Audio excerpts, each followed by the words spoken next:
With threats to our nation waiting around every corner, adaptability is more important than ever. When conditions change without notice, quick strategic thinking is crucial. And with obstacles consistently impending, determination is essential in overcoming them. It's this willingness, decisiveness, and resilience that sets Marines apart. With our fighting spirit, we don't just fight battles, we win them. Marines are the constant our nation counts on to fight the unknown. And through adaptable problem solving, we do just that.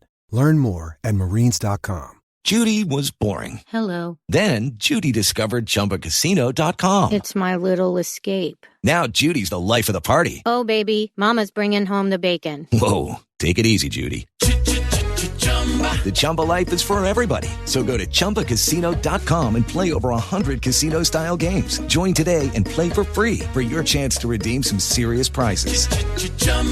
ChumbaCasino.com. No purchase necessary. Void where prohibited by law. 18 plus terms and conditions apply. See website for details. Hey guys, it is Ryan. I'm not sure if you know this about me, but I'm a bit of a fun fanatic when I can. I like to work, but I like fun too. It's a thing. And now the truth is out there. I can tell you about my favorite place to have fun. Chumba Casino. They have hundreds of social casino style games to choose from with new games released each week. You can play for free anytime, anywhere. And each day brings a new chance to collect daily bonuses. So join me in the fun. Sign up now at ChumbaCasino.com. No purchase necessary. VGW. Void where prohibited by law. See terms and conditions. 18 plus.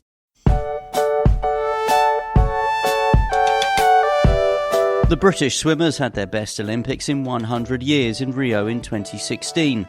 They doubled their medal target, winning 6 medals, 1 gold and 5 silvers. Despite the pandemic and lockdowns, international swimming has continued, with Britain's best flying off the blocks at the British trials and now ready for the Olympic Games. This is Anything But Footy, and we're back on track for Tokyo 2020 with a swimming special, including the greatest breaststroker ever. A fish, probably. I don't know. We'll hear more from Adam Peaty shortly. I'm Michael. And I'm John, as 24 more British swimmers have been confirmed to compete for Team GB in Tokyo this summer, and there could still be more. We already knew Adam Peaty, Duncan Scott, James Wilby and Luke Greenback were on the plane, but the extra 24 are also out to create a splash in the pool. Kathleen Dawson swam the 8th fastest 100-metre backstroke ever in the trials in London's Aquatic Centre. Molly Renshaw smashed the British 200-metre breaststroke record. Youngsters Freya Anderson, Abby Wood and Cassie Wilde will all be making their Olympic debuts. Still doesn't feel real to me yet. I feel like I need to be on the plane and then I'll be like, okay, I'm definitely going now. I don't want to put too much pressure on myself because it is like, well, it's the biggest thing I've done so far. So I think I'm just going to aim to swim my fastest, and then I know that'll be the best I can do. I would love to make the final. But I know just if I swim my best, and if that is me missing the final, but I've done my best, then I know there's like nothing more that I could have done. And then hopefully by 2024, I'll be in a better position, and then I would definitely think about finals. I would love to be on the relays. I feel like they're quite strong this year. And yet, even if it was just the heat, I feel like it would just be a really good experience to have that. Also making her debut, 30-year-old Alice Thomas from Wales, while Amy Wilmot goes for her third games in the 400-metre individual medley. World champion James Guy, Ben Proud and Tom Dean, along with brothers Max and Joe Litchfield, are among the team of 28 so far. Adam Peaty told me he can't wait to get going. I'm obviously going there to beat my own record, which in turn should win it, and then in turn should make history. So, for me, it's the mindset thing is not what I do on the day in Tokyo. It's what I do. It's what I've been doing for the last 5 years since Rio. And as a collective, hopefully that will give me the performance and the thing I need and want and have trained for the last 5 years. Do you feel safe going to these games, or do you feel that you need, in a way, to make your own personal risk assessment as you do any day of the week? I mean, yeah, I'm not really too fussed about going to the games because, in terms of a COVID sense, because you've just got as much risk going down the street or going to a supermarket, haven't you? So it's for me, it's exactly like the preparation before Rio. Everyone was, really scared about Zika and what it could do in a performance sense. But as soon as the performance starts, as you know, the media care about the performance and the gold medals, and all that other stuff will hopefully be silenced. So I'm not, in terms of COVID, I've just got as much risk here than I have in Tokyo, hopefully, and hopefully the organising, who people will organise it, and people will do their due diligence that they've been doing for hopefully the past year, that's autonomous, that you should be washing your hands and you should be wearing a mask and you should be socially distanced. It literally doesn't require too many brain cells to know that, right? So. And your finals are going to be in the morning in Tokyo. Does that affect you in any way in your preparation? I mean, yeah. I mean, it's obviously not at night, so it's a little bit different. But we've got a saying: we perform anywhere, anytime. So give me a lane and I'll perform. And that's the mindset that it doesn't matter what's in our way, we'll still get to that performance. And I'm going to keep to that. I'm going to hold that. And it doesn't matter, if it's in Tokyo or it's in Loughborough, like I am now. We're going to, get that performance. But yeah, of course they have a little bit of an effect, but you look at Rio again, it's that running. We were racing at 1 a.m., 2 a.m. in Rio, and people were like, oh, is that going to affect it? And if not, I swam faster. But, sport is sport, isn't it? I met your mum and dad in Rio. They won't be able to go to Tokyo, and neither, as you are now, a family man, a dad. So how are you planning on taking your son there when you're not able to take him there physically?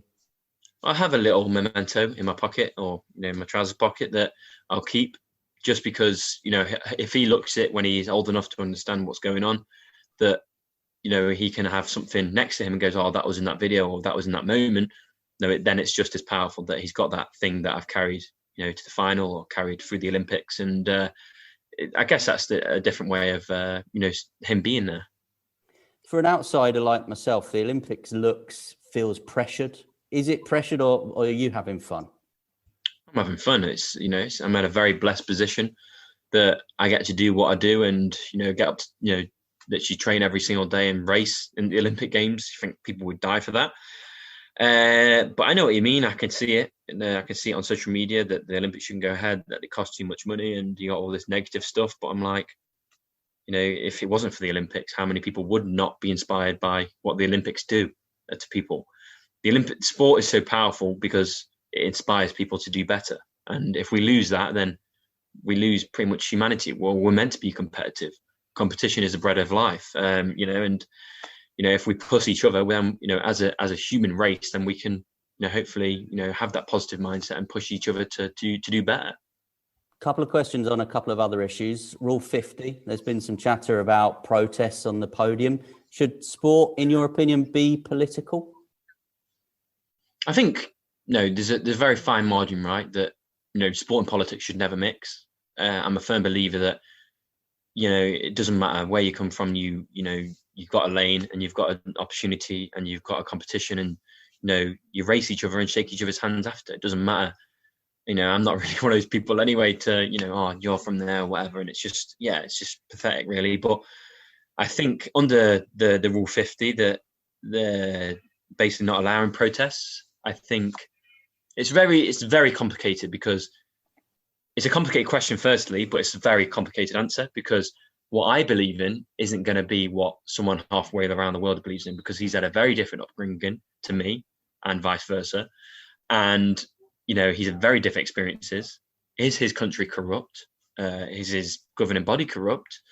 Or is there other issues such as racism, sexism, all these other issues, which is widespread throughout, the world, and you're taking away that opportunity for them to have a voice. And I think that's where it's important that you draw the line, but never ever say that you can't protest because you're taking away pretty much the only voice that those people have, and they're representing potentially a huge amount of people. So if they think something's wrong and wrong enough for them to overshadow themselves at Olympics for this cause, you can't take that away. And if they really care a lot about it, they'll do it anyway.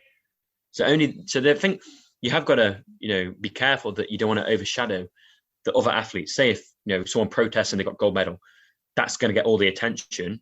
But those people who got silver and bronze are not going to get anything, or 4th, 5th, and 6th, because this has overshadowed the whole performance. So Olympic Games should be about the performance and about the medals and about the winning and the celebration of, getting to a final. It shouldn't be about a protest, but you've still got to respect the rights that people are going through some hard times, especially with COVID, and there's a lot of corruption throughout the world and a lot of issues to be dealt. We really want to obviously hear those voices and make sure that we can do something about it. And do you feel a responsibility then to your sport and those that are going to tread the path to the pool after you?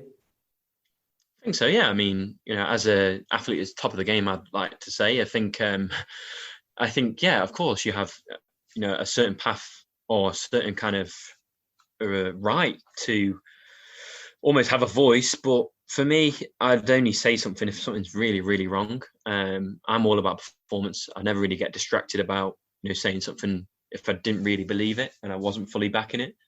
But there is a lot of issues on my mind. But I'd probably take them down a different avenue to discuss them instead of doing that, unless it was, by the Olympics, it got, a whole ton worse. So, it's, you do have a voice. Everyone has a voice now because it's social media. But hey ho, that's the way the world is now. Last one then, Adam. Alex Ferguson is the boss. Muhammad Ali was the greatest. Usain Bolt was the legend. What is Adam Peaty? A fish, probably. I don't know. That's, I guess, for me to retire or die, and that's my legacy, I guess, and people will think about that. I don't really think you can call yourself anything. So we'll see. Hopefully someone that has a laugh and just goes and races, if there's a word for that. I don't know. Tokyo is currently going through another state of emergency, prompting some fears about the future of the Games this summer. We spoke to the man whose job it is to look after all of Team GB athletes, Chef de Mission Mark England. The state of emergency, which, as we all know, is, akin to our lockdowns, the kind of short, sharp, snap state of emergency that's been announced is really important because it again adds weight to the Japanese government making every stride not only to safeguard the local population in Japan and to prevent further increases in the outbreak, but in our context to safeguard the games going ahead. So, I've got more confidence by the day that the games will be happening, and we look forward to supporting whatever restrictions are put in place. And whilst the bulk of the team is now confirmed, more swimmers may be added in June after the European Championships. While Team GB continues to grow, with 70 confirmed athletes now back on track for Tokyo 2020 in 2021.